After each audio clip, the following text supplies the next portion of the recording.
Hey everybody, today we will be taking a look at Amyitis. Amyitis is a game in which the players are rivaling architects who try to earn prestige by building the Hanging Gardens of Babylon. It's a very unique theme for a very unique game. Now I've set it up for 4 players. As you can see, it takes up quite a lot of table space. We have over here the main board with a score track around it. There's a resource track, I think you can call it. We have the garden that we'll be building, and there are 3 temples at the bottom. Over here we have a smaller board, which is the Caravan, and then we have a lot of cards that have to be opened for display. Now, the game takes place over several rounds. In a round, you will have on your turn 3 options every time. Option 1 is very easy, it's passing. You just put a cube of your color over here, which shows that you have passed. And as you can see, then you get a coin every time it is your turn. But you don't do anything because you've passed, you just gain a coin. So it can be very handy to do so when you're behind in money. You just pass early and the other players can keep playing as long as they want. But if they keep playing, you keep getting coins. So that's a very neat mechanism. Your second option is taking one of these workers. Now these are placed random at the beginning of the round. As you can see, there are more. I've just shuffled it, and you make groups of 3 of them equal to the number of players. So in a 4-player game there will come out 4 groups of 3. And as I said, this is random. So sometimes, let's say for example, these are farmers. Sometimes there will be a lot of farmers, sometimes there might be only one. That's just random setup. So, what can you do with these? It's pretty easy. You just take the action and you flip it. And at first it's free. So, let's say I want a farmer. I take this one for free. I will explain in a second what they do. The second player can take a farmer. He will take this one for free. Then if the next player also wants a farmer, he can take this one for free. But then the 4th player, if he takes this farmer, he will have to pay a coin. So he can take the engineer for free, for example. The next player wants another farmer. He will have to pay 1 coin because there's already 1 card flipped. Next player takes an engineer again and pays 1 coin. And then the next player, if he wants an engineer, he has to pay 2 coins to be able to do this. Now, as you can see, money is quite important in this game. If you have a lot of money, you can take more actions, and if you run out, you will have to pass early, but then you get more money, so the next round you can keep playing longer. So it really balances out very nicely.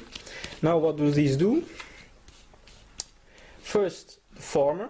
The farmer lets you put in a cube of your color over here.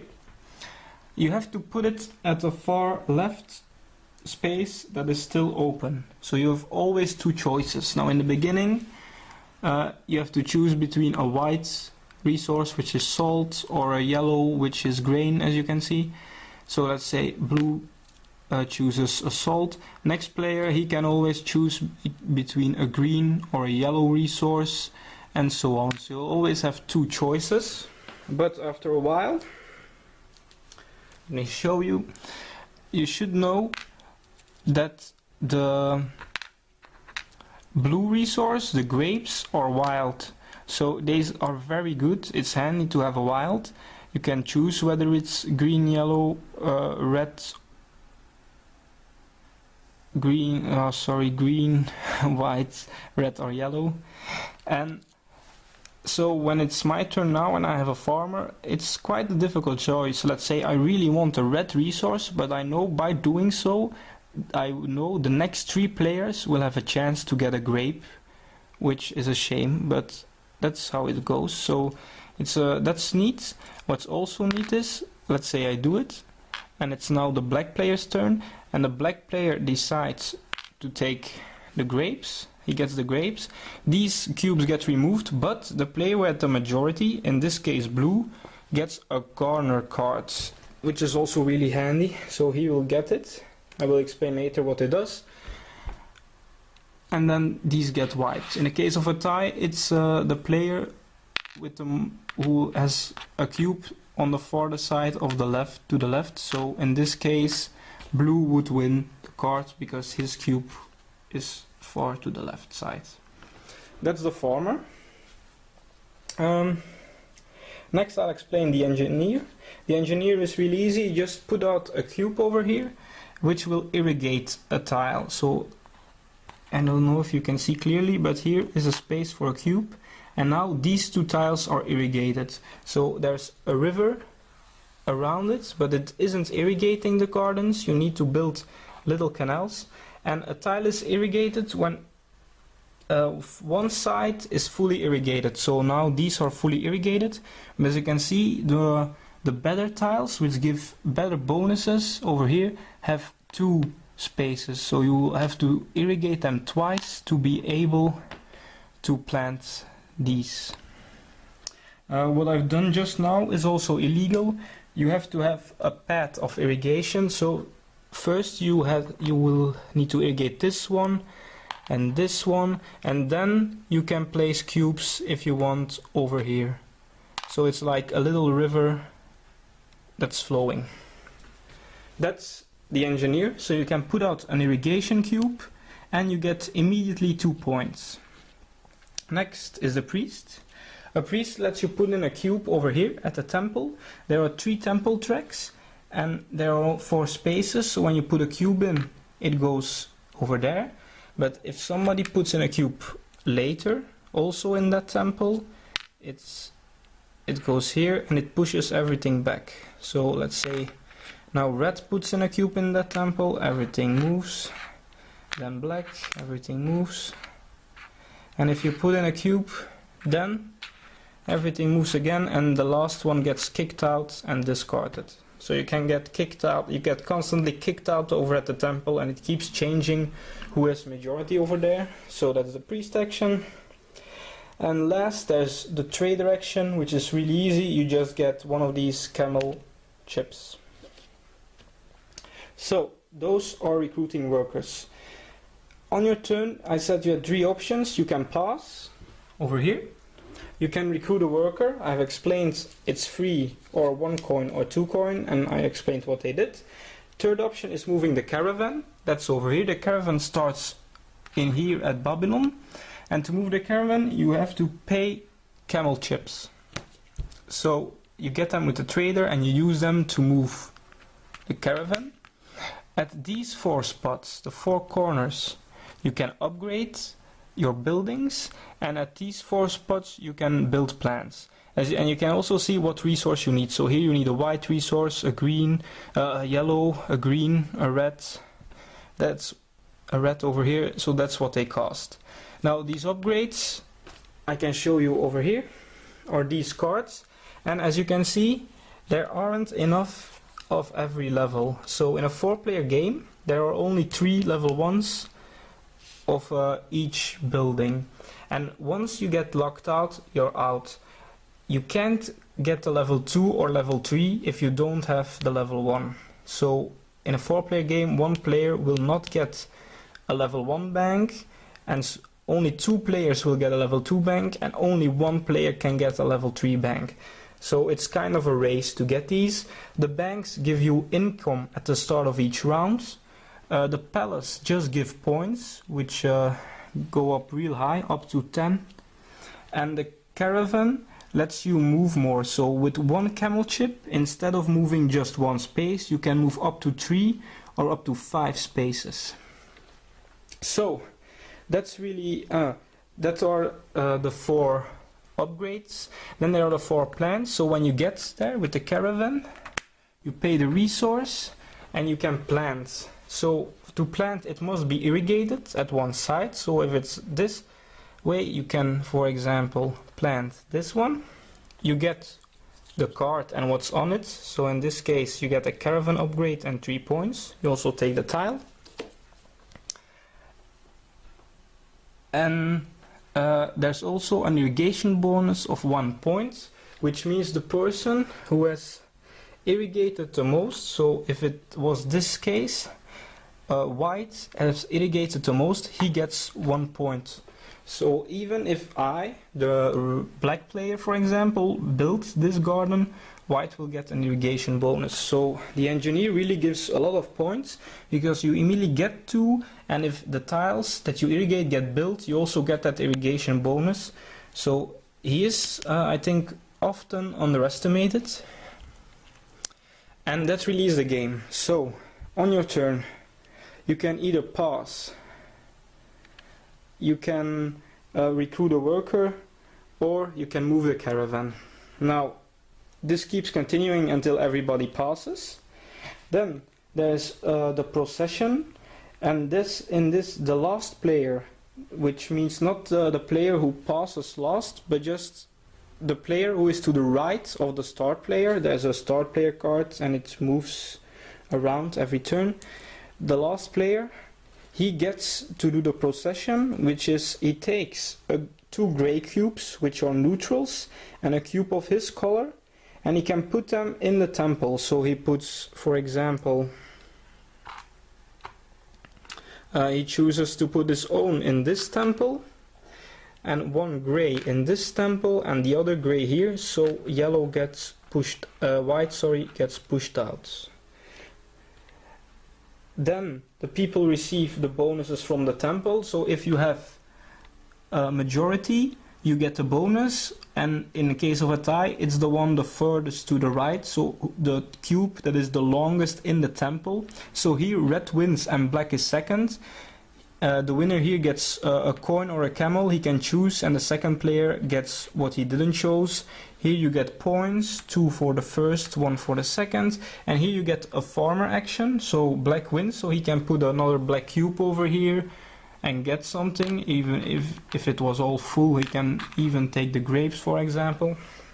And the second player can trade a resource from color. Then these get shuffled again, go away. 4 groups of 3 cards come out.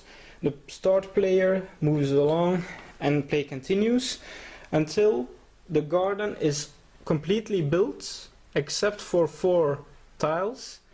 Then the game is over. Alright, that was my overview of Amyitis. I didn't explain everything. Not all the rules about building the plants. There are some extra rules about building level 2 or level 3 plants. It's then that this card comes into play. It lets you build a higher level. Remember the card you can win over here. I explained almost everything, but not everything. That's how I do it. So, overview. This is a great game. There are a lot of interesting choices. There's a lot of competition. There's competition for majority in these temples constantly. There is competition for these. Here the bank lets you get a coin every round. And the game, I don't know if it takes 10-15 rounds. So this is a huge deal.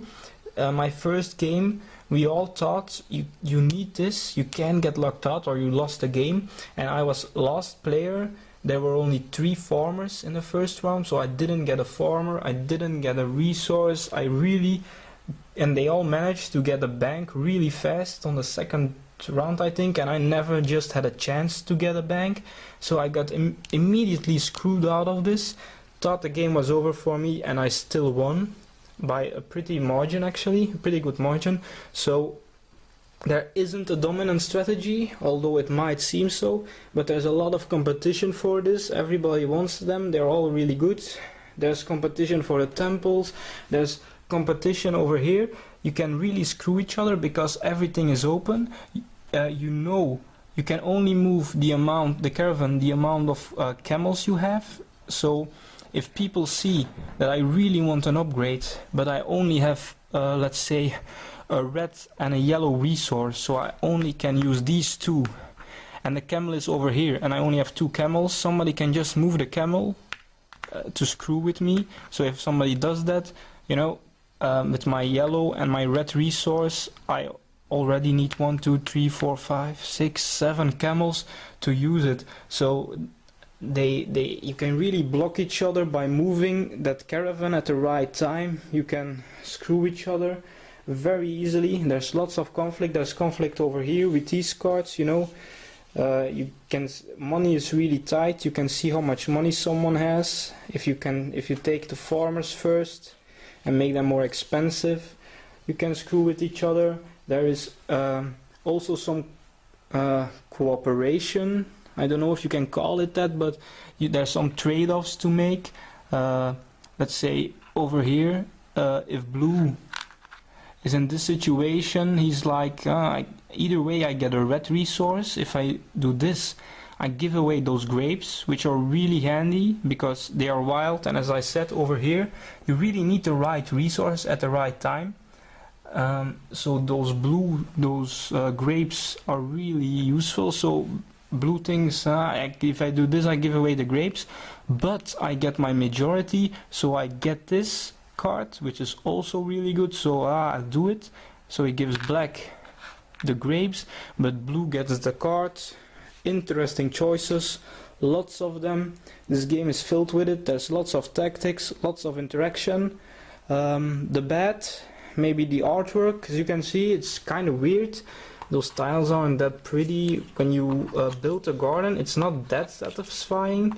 You know, you're building plants, but just the same green beneath everything.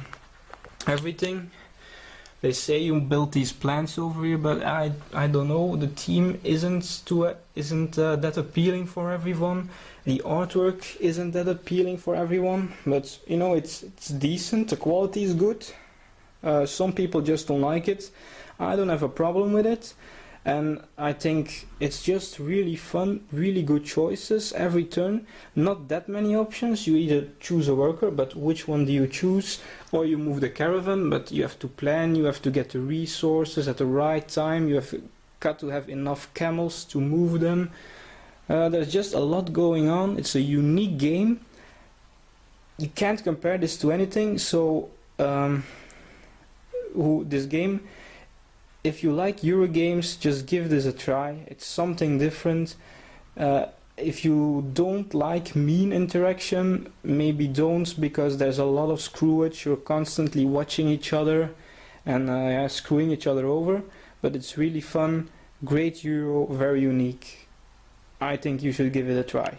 Alright, see you guys. Thanks for watching.